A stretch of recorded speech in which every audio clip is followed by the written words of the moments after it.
Well, now look at this. Windy. We'll be talking. I went out today. I'm into side by side. Look at me. Aren't I great? I know you're delighted. I thought, you know what? No, I went out today and the wind was outrageous, as it has been for a long time now. It's been a bit jolty there. Sorry about that. The wind has been. My friend Lorna Yard said, "She'll look her up top, and the wind was that bad last week, honey. The calendars, the pounds on the calendar were moving." I laughed. I thought it was funny. The pound on the calendar was moving. But anyway, yeah, the wind was outrageous, and I thought, you know what? I'm not going out in that because, firstly, you wouldn't hear me because of the wind. And so I thought I'll get in my little trusty side by side. I say it's mine. It's not mine. It's my brother's. And I'll have a little nip around. Oh, let me show you. Hold on, hold on, hold on. There you go. Here we are in the goals. Now let's just talk about the fact that the pond is still open. And today is February 23rd. It's 23rd, isn't it? Oh my God, why don't I have these things straightened out before I get on? I think it's the 23rd, and the pond is still open. And the front pond also, that's their pond. I just showed you. Uh, if I went up high enough, you'd see second pond as well. And went up over there on Billy Goat Mountain, you can see it there. And over here, I'll show you now, is Forest Pond. But anyway, this is the first time in my life, and I am 52 years old. My God, my birthday's coming up. Not till April. We don't need to get out the gifts yet. But 52 years old, and I have never in my lifetime seen the ponds open in February. And look at this. And no grass, no green, no snow. Isn't that extraordinary? I got to tell you what, I'm just delighted with it. Now I'm going to turn this off and say to you, how are you doing? Look at me in the side by side. I know it's sweet. You're side by side with Sheila. Anyway, how have you been? How has the couple of weeks been? I will tell you that since I've seen you, so okay, the last time I saw you, I had a head on. So it was two times before that I saw you. Oh, Hayden, you got snow? No, darling. Thank you. I appreciate the kindness. You are always giving lovely. You keep the snow. Anyway, two times ago, I told you that my hair looked like David Cassidy. So I went up to my hairdresser the other day and Judy. And anyway, I said, Judy, darling, I thought I looked a bit like David Cassidy. She said, I heard. She put off with me. And I said, oh, did you? And she said, oh, yes. She said, many people called and said, Sheila, or Judy, what do you have to do with Sheila's hair? Now, let me make it clear. Judy didn't do it. Well, she did do my hair, but it's not her fault that I looked like David Cassidy. I just didn't quite know how to style it after. It was like the sides were quite long and there was a little puff in a center part, and I just didn't know how to get out of it. So it wasn't Judy's fault, poor girl. I didn't throw her under the bus. But she apparently got many calls afterwards, and so this time she took out the scissors, old boy, and she cut it short. My God, didn't she? She knew what to do with them, that's for sure. I said, well, see, I'll tell them that you did a wonderful job. Oh, yes, she said, and they'll compare you to someone else. I said, by the look at me, it's Joan Jett. And she said, yeah, Joan Jett. Yeah, you do. Anyway, Judy is wonderful. Now, look, don't ask her to do your hair because she's too busy, unless she's not, in which case, give her a call, sheer success. So anyway, how are you all doing? Well, now, okay, it's been a couple of weeks, and someone sent me a message and said, Sheila, I went right out and I bought the soap. They bought the soap, the cucumber soap. Now, I'm going to have to turn on that thing because Oh yeah, that's good because it's going to get foggy in here now in a minute. They bought the cucumber soap to it is. Let me know if that's too noisy, will you? And I'll turn it off again. They bought the cucumber soap at Shoppers and delighted with it. And so anyway, she sent me a picture of it and said, and then someone sent me another message. That was Gail Howlett Power. And someone else sent me another message and said, Sheila, I took your advice. I got rid of the toothpaste. And she said, and I bought a packet of 4 from Costco. She said, no, sir. I went out and I bought the toothpaste that I like. She said, and my grandchildren can gag on the other. I thought it was probably not as altruistic as we'd hoped. But anyway, so someone agreed with Joan Jett. I love rock and roll. Put another dime in the jukebox, baby. I love rock and roll. But anyway, so the toothpaste. Now, today I have another little hint. I went through my closet. Now, I didn't really. I'm in the process of losing those last 20 pounds, 30. And anyway, in order to get back into everything in my closet. And so, but I went through my cupboard. And you know, in your cupboards, you have all these open bottles.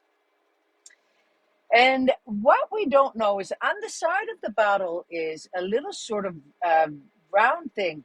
My God, I'm having trouble with that. A round thing with a lid up on it, and it says 6 months or 12 months or whatever. That means if it's opened for more than 6 months, get rid of it. I went through my cupboard and I got rid of so much because I said, nope, that's open more than whatever.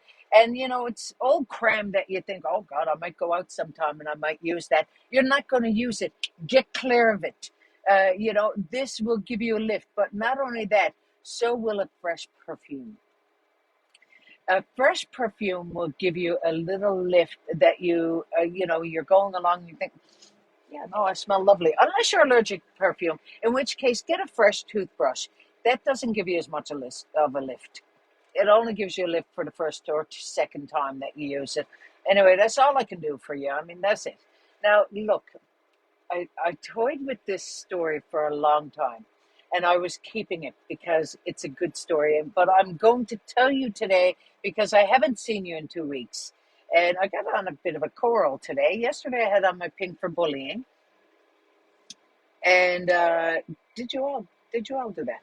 I wondered. Wear your pink for anti-bullying, not because you're bullies, because you're anti it. But anyway, I put on my coral today just to give me a little brighten up for the February day, 23rd or whatever day it is. And so anyway, okay, I'm going to tell you. Years ago, it's terrible. Years ago, I used to smoke. Now, listen, I smoked marvelous. I was a good smoker. It wasn't years ago. Years ago, I learned how to smoke. And I'm going to say, my cousin Sherry, I'm sorry to put you under the bus there, darling, but it seems to me that you're the root of all the bad little things that I did. She taught me how to drink. Sherry. She was 17 at the time and I was 19. And she also taught me how to smoke because I used to smoke. Mom said, honey, you smoke like your grandmother. This is only in later years now that she said that. She was so acquiescent. Your grandmother. She said, Mom used to take a cigarette and she'd puff on it so much, never inhaling, that it was that hot by the time you got it back, you had to put it out. So she said, that's what I used to do. I'd just puff on it and because I thought it was so cool, smoking. You know, when we're so informed, when we're young and we know everything. And so anyway, she said, no, sister, you have to breathe in as you're, I'm not going to teach you all how to smoke now. But anyway, she gave me the instruction. As you're taking the inhale, you must breathe it into your lungs. Make sure you get it right down into your lungs. And anyway, um, so I learned on a player's light.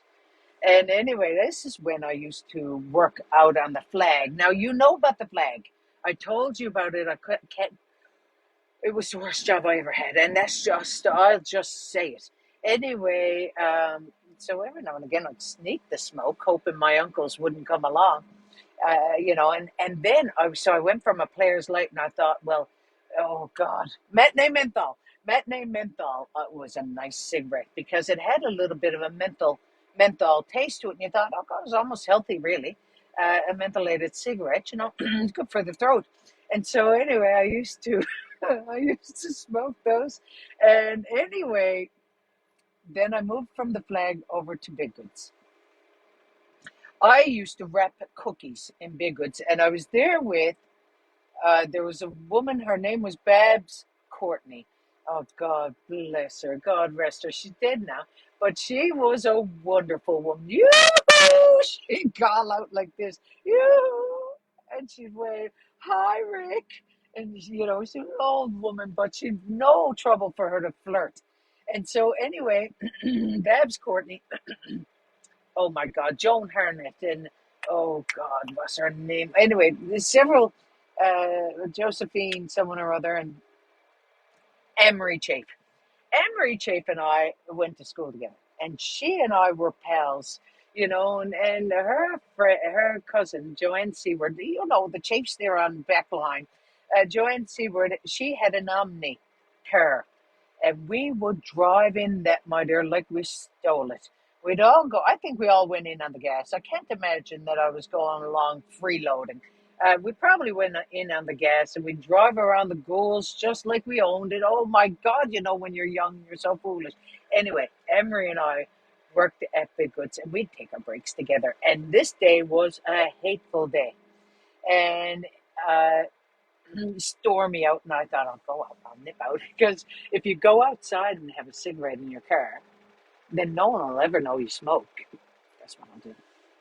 And Emery said, look, girl, don't be so foolish. She said, bring in the smoke, have it in the deli up there, because that's where you could smoke. Then that's how long ago it is. In the 90s, you could smoke in the in the grocery store, in the deli. And anyway, I said, well, maybe I will. And so anyway, I brought in the cigarette. One, I put it in my pants, and I think it was a jogging pen, because next thing I reached into my pocket, which was a droopy pocket. I have the very clear memory of this, and I had cracked the cigarette off. Oh, darn. And my addiction must have been so great I couldn't do without it. I don't know what happened. But anyway, I still had half a cigarette. And so I went up and I propped up in the deli with Emery. And so, okay, Emery is here, sort of adjacent to me, perpendicular. Okay, so if it's a square table, she's on one end and I'm on the other. But we're next to each other. You make it up. It doesn't matter. It's not important. The point is, my back was to the wall that separated the deli from the grocery store. And I lit the cigarette. And I was so, shy about smoking anyway, embarrassed, I guess. And I lit the cigarette. Just as I lit the cigarette, now my father never, ever used to go into Big Goods unless he was delivering groceries. Like he wasn't a shopper, like some parents are. No, no, no, no. My father wasn't. Mom did the shopping. And so anyway, I lit the cigarette, and Anne-Marie Chafe looked over and she said, and she had a great big mouthful of teeth. And when she smiles, her eyes are gone. We don't know what happens to her eyes. And she's a bit like me, actually. So she got a great big mouthful of teeth, and she goes, your father's there. I smiled then as well. I said, no, he's not. She said, yes, he is. And I turned. I had just inhaled. I turned, and I said, and the smoke was wafting now from my teeth up over my eyes. I said, hi, Dad. Dad looked at me like this, gave nothing away. He said, hello, Sheila. And that was the end of it. I put out the cigarette. I was off the cigarette by then. Oh, I was so mad at choosing to have it inside. And so anyway, Dad then went on. I never saw Dad after. And you know when I was telling you about the fire alarm and me pulling the fire alarm up to the school, and Sister Colette, she, called home, told Mom. Well, when 3 o'clock came, I forgot that I had pulled the fire alarm, and Kelly told on me, and Mom said, "Oh yes, I know, darling," because she knew ahead of time. Well, that night I got home, I had forgotten that I smoked. I forgot that Dad saw me, or well, I thought he might have. Maybe he didn't. Maybe he didn't. He's 50 now, and so maybe he didn't see me. He's not that clever, is what I thought. And so, come around 7 o'clock, Mom said, "Sheila, I have my own car now." I had a Plymouth Horizon that Mom picked out for me. She said, "Sheila, I think I might go out to the village." I said, "Oh, God." I said, "Sure, Mom, I'll go with you." She said, "Oh, God, that'd be lovely. You drive, darling. You drive." And I said, "Oh, yes, I'll drive." Got in the car, and we took the turn down to the driveway. We went across the front of the house on the road. That's where it opened up. And Mom said, "Well, you're never gonna guess what your father told me today." And then I thought, "Oh my God, he told her." I said, "Oh my God, oh no, this is bad, this is bad." And I said, "No," I said, "What?" Well, my voice is getting higher by the second now. She said, "He told me that he saw you smoking." I was ready to throw up in my mouth. And she looked at me and she said, "What do you think of that?" I said, "Well," I said, "No." I said, "Well, here comes the lie. Here comes the lie right off of the bat." I said, "Well, no." I said, "Well, you see, Anne-Marie Chafe." Anne-Marie, sorry, darling, I threw you right under it. I said, "Anne-Marie Chafe smokes." And anyway, she told me, she said, "Sheila, you have a draw." And so I did. And just as I did, Dad passed by me. Why did I ever think this would go past? Now, we're not over to the end of the pond by now. And she said, "Well, you little arsehole," she said, "all this time you said, 'Oh, I can't have the smoke around me. I'm allergic.'" "Oh, yes, allergic," she said. "I got to roll down the windows. I'm allergic." "Well, I said I am." "Oh, yes," she said, "it was only because you wanted one so bad yourself." She lost her breath toward the end of it, trying to tell me off quickly enough. And so anyway, I listened to that then. From the ghouls to the village mall. Now, this is when we still had the fountain in the village, so that'll tell you how long ago it was. And so I listened and I listened and I listened to the fact that she smoked at a time when smoking was good for you. And it was okay for her to smoke. And, she's old now and she doesn't need to give it up, but I do. I need to give it up. And so, anyway,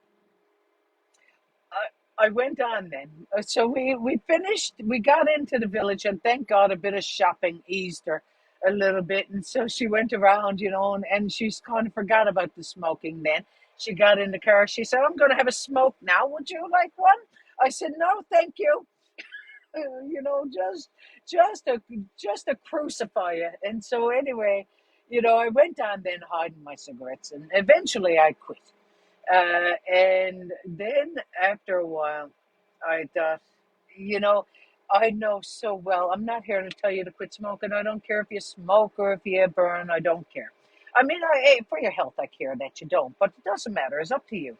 Look, the reason I quit, I remember Susan Binks coming down over the stairs, and I said, and I had pneumonia or bronchitis at the time, and I was coughing, and she said, "Sheila, your cough is bad." I said, "I know." I said, "I know. I got to quit." She said, "Sheila, all in your own time." And I quit that day. I said, "It's my own time. I'm quitting." And so anyway, but then I picked it up after and smoked, and I was excellent at it. And my God, Mom and I would have a lovely smoke together. But I don't smoke anymore, and that's the point. The point is, you just don't know when people are looking at you. You don't know. So be careful what you're doing. And, try to be kind. Give the toothpaste to your grandchildren and let them gag on it. Dana, lovely. Well done. Anyway, now listen to me. I hope you have a wonderful week. I don't know how long I've been talking, but I'll see you in a couple of weeks. Again in 2 weeks. I've been at the task of putting all my videos up on YouTube. Here's a little thing now. Go to YouTube and subscribe to my channel, will you? It's Sheila Williams, Newfoundland. You picture me. You'll see it. Subscribe to my channel, but also, uh, if I've invited you to like my Facebook page, like it, will you? I'm trying to get up to 10,000 or something. And apparently, the more you have, I don't know what it means, actually. But they said it's important. So, blah, blah, blah. Says you, yes, whatever. I'll like it.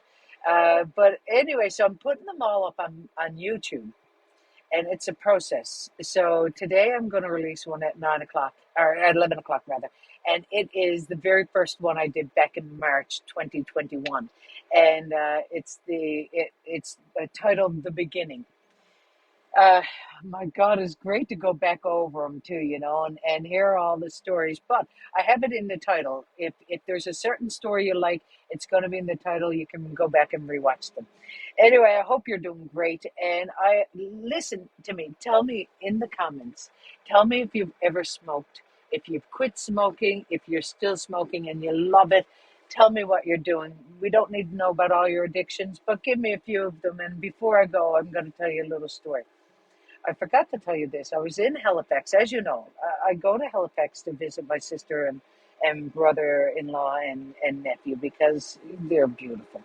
And so anyway, we were in Halifax last year, and I was in the bed, and I could hear a sort of banging on the door, and I was like, "What is that?" And the next morning, I found out. I said, "What happened? Did I hear someone banging on the door?" And I said, "Don't be talking, Sheila." She said, "Last night we heard this bang." And I said, "Dave, get up, honey, and have a look and see what's going on." And so Dave opened the window, and he said, "Yes, hello." And he said, "Yeah, I was wondering if you might give me a push." And he said, "Look, go on." He said, "It's 3 o'clock in the morning. Go on." He said, "You're going to have the house woke up." Anyway, he got back in bed, and Kelly said, "What did you do?" She said, "Well," he said, "I just said to him." She said, "Dave, you're going to have to go out and give the man a push. I mean, my God, do you remember the time we broke down on the highway and someone stopped and helped us?" She said, "Get out and give him a push." All right, for her, certainly in the bed. Dave got out and put on his little bit of clothes and went down, opened the door, go out and give the man a push. And he said, "Hello?" He said, "Yeah." He said, "Where are you?" He said, "Back here on the swings." I mean, he was half drunk. Anyway, listen, God love you. I hope you have a wonderful week. Now, remember, a little bit of perfume. Get rid of those cans or jars that have been open more than 6 months or a year. It says right on it, if it's open for more than 6 months, give it up. I hope you have a wonderful couple of weeks. I'll see you in 2 weeks. Love to you.